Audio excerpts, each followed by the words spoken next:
파란 리본입니다. 제네시스 해피니스, 그러니까 성경 행복론이죠. 창세기를 통해서 우리는 원래부터 애초부터 행복하게 창조되었다는 것을 하나씩 살펴보고 있습니다. 오늘은 86번째고요. 뼈대 있는 사람의 행복 5번째입니다. 지금도 여전히 바벨탑은 건축되고 있다. 지금도 바벨탑 건축은 진행 중이다. 이런 말씀을 드립니다. 가끔 서울에 잠실을 지날 때면 늘 눈에 띄는 건물이 있죠. 롯데타워를 봅니다. 그런데요, 낮에 볼 때 느낌과 밤에 볼 때 느낌은 아주 다릅니다. 가끔 제가 아내하고 동반을 하고 있으면 아내는 그 풍경을 바라보면서 감탄사를 연발하기도 하죠. 그러면서 저 속에는 누가 살고 있을까? 어떤 사람들이 그 속에 살고 있을까? 또 이래저래 들은 풍을 이야기는 그 속에 있으면 굳이 바깥에 어디 나가지 않아도 된다. 그 안에서 모든 것이 다 가능하기 때문이다. 그렇게 본다면 또 하나의 완벽한 하나의 행성처럼 모든 것이 가능한 하나의 왕국처럼 그런 곳이 아닐까라는 생각을 해보죠. 자, 그래서 사실 우리 보통 사람 입장에서는 거기에서 산다는 상상 자체도 해보지 않는 언감생심이 되는 그런 곳인데요.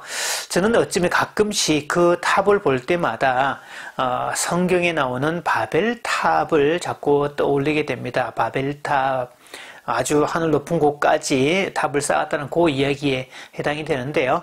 사실 그렇게 본다면 이 현대판 바벨탑이 그런 종류들이 아닐까 그런 생각을 해봅니다. 그렇게 본다면 한국은 어느 지방을 가도 그런 바벨탑에 해당되는 그런 높은 건물들, 최첨단 사양, 최첨단 기능으로 지어진 그런 어떤 건물들이 아주 많다는 것을 볼 수 있습니다.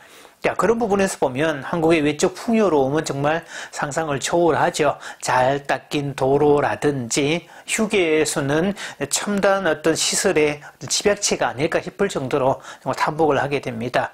또 지방 어디를 가도 강이나 호수에 이렇게 나무 데크를 설치해 놓고 산에도 마찬가지죠.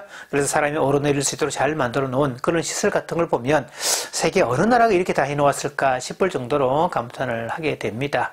자, 그런 부분에서 또 하나가 있는 게 지방마다 높아져가는 아파트죠. 층수가 자꾸 높아지는, 재건축하는 아파트는 기존보다 몇 배나 높은 그런 층수를 가지는 것을 봅니다. 그러면서 자꾸 높아져만 가는 저 건물들을 보면 저거야말로 현대판 바벨탑이 아닐까, 저는 개인적으로 그렇게 생각들을 많이 해봅니다. 바벨탑은 이 카인의 후예들이 지은 공간이죠. 즉 카인의 후예들이 만든 게 바벨탑이 없더라. 물론 탑이라는 용어보다는 성과 대를 쌓았다라는 개념들인데 카인의 후예들이 만들게 되죠. 자, 애초부터 바벨탑은 하나님을 배제하고 출발을 합니다. 하나님을 배제하고 또 부정하고 배제 정도가 아니라 배척하는 그런 뉘앙스를 담고 있죠. 그래서 이 바벨탑을 지었던 가장 큰 이유는 자기 이름을 내고 흩어짐을 면하자. 첫째 목적이 자기 이름을 내자. 자신의 이름을 드높이자. 이거였고요. 서로 흩어지지 말자. 우리끼리끼리 살자. 뭉쳐서 살자. 이런 게 바벨탑 건설의 이유였습니다. 그래서 바벨탑은 애초적으로 하나님 중심의 어떤 건축물이 아니라 지극히 인간적인, 지극히 인간 중심의 끼리끼리 모이는 집단 이기주의, 개인 이기주의를 다 포함하는 그런 이기적 건물의 상징임을 알 수 있습니다. 그래서 이 바벨탑이 많을수록 어떤 사람의 삶은 정말 오히려 더 각박해지고 또 정신병리는 더 많지 않을까 싶은 생각을 해볼 수밖에 없습니다. 물론 바벨탑은 계속 등장될 겁니다. 제가 2013년에 엘리시움이라는 영화를 보았더니요, 그 SF 영화인데 지구의 대기권 바깥에 하나의 어떤 원으로 된 커다란 어떤 그 엘리시움이라는 거주 공통 공간을 만들어냅니다. 거기는 유해광선도 없고 모든 환경들이 잘 정돈되어 있고 첨단 시설의 집약체가 되어 있어서 거기에 사는 사람들의 기본 수명은 1000살에 가깝습니다. 성경 창세기에 보면 모두셀라가 969살을 살았더라 이렇게 나오는 것처럼 그러니까 최초의 사람 아담도 900살 이상을 살았다는 기록이 창세기에 나오는데요. 그 엘리시움에 사는 사람들은 대체로 1000살 가까이 사는 그런 오랜 수명을 갖고 있습니다. 모든 조건이 완벽하기 때문에 병에 걸릴 이유도 없거니와 혹여 병에 걸렸더라도 요즘 MRI 같은 그런 기계, 사람을 머리끝에서 발끝까지 스캔하는 그런 기계 속에 쑥 들어갔다 나오면 모든 것이 치유되고 회복되는 그런 상태. 그러니까 병에 걸릴 이유도 없거니와 혹여 병에 걸렸더라도 금방 치료가 되는 그런 과정을 통해서 1000살 가까이 살게 된다. 아마 창세기에 나오는 최초의 에덴 동산, 최초의 인류가 살았던 그 공간과 거의 유사한 또 하나의 어떤 에덴 동산처럼 만들어진 곳이 그 엘리시움이 아닐까라는 생각을 해보는데요. 사실 저도 그 영화를 보면서 이게 어쩌면 진짜 인간들이 스스로 만든 엘리시움은 그 바벨탑 아닐까. 그러니까 거기는 아무나 못 올라가죠. 선택된 사람들, 똑똑한 사람들, 부를 가진 사람들의 전유물이었고, 그래서 그 영화 속에는 대부분의 사람들은 지구에서 사는데 지구에 사는 사람들은 극빈자로 분류가 되고 지구의 환경은 사람이 살 수 없는 환경, 이미 방사능으로 오염이 되어 있어서 사람들이 살 수 없는 공간으로 그렇게 해보게 됩니다. 그래서 지구에서 온갖 수많은 질병에 걸린 사람들은 어떻게든 그 엘리시움에 올라가서 아까 스캐너처럼 쭉 이렇게 그렇게 스캔하는 과정을 통해서 치유받고 회복되기를 바라서 막 도전을 하고 거기 나라를 가려고 하지만 원초적으로 차단되어 있어서 입국 자체가 불가능한 상황이라는 거죠. 그래서 그 엘리시움은 아무나 만드는 게 아니었더라. 첨단 과학과 또 어떤 재정과 어떤 부의 상징과 모든 것들이 합해져서 만들어지는 것들인데 이 바벨탑 건설자들은 탁월한 능력자였습니다. 능력이 부족하진 않았죠. 탁월했던 사람들이었고 신체적으로도 탁월했더라. 이 고대에는 네피림이라는 존재가 있었다라고 성경에는 묘사가 되어 있는데 일반 사람과 같이 아주 키가 월등하게 크고 식스팩을 기본적으로 갖춘 근육질의 남자들 아마 그런 존재가 있었더라. 어떤 사람은 인류가 아니라 다른 종류였을 거다라고 해석하는 사람도 있기는 할 정도로까지 어쨌든 고대에는 그런 사람들이 존재했다는 것도 알 수 있습니다. 그래서 이런 사람들의 그 모토는 하나님을 믿느니 내 주먹을 믿자라고 말하는 사람의 자신의 능력의 바탕을 두고 오만함의 극치를 따지는 그런 사람들의 모습을 볼 수 있습니다. 그래서 유능을 바탕으로 능력을 바탕으로 한 거기 때문에 오만함이지만 오만함으로만 치부하기에는 그들의 능력을 보면 어느 정도는 고개를 수긍할 수밖에 없는 부분도 들어있긴 합니다.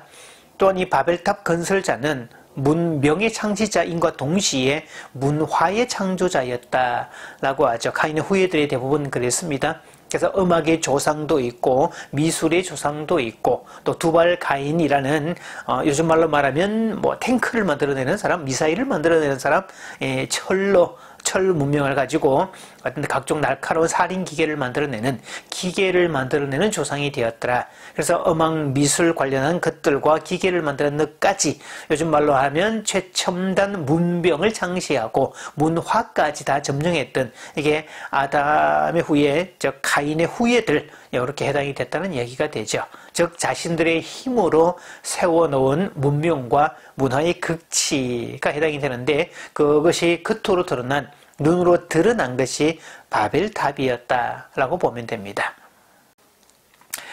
그런데요, 바벨탑이 과연 행복을 줄 수 있을까? 이거는 물음표가 됩니다.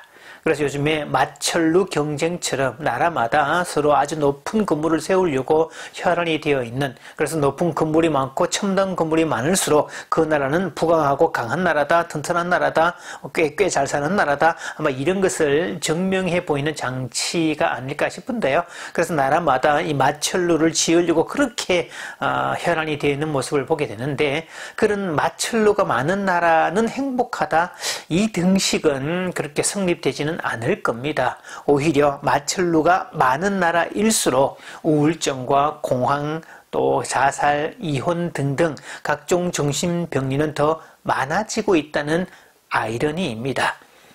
그래서 이 인간의 우월감과 자만심의 상징으로 대변되지 그것이 서로의 관계를 풍성하게 하거나 인간미를 드러내거나 서로 어울려 화합하고 살아가는 인간성을 드러내지는 않습니다. 이 바벨탑이 많을수록 이기적 속성을 드러내지 이타적 속성은 드러내지 않고 있죠.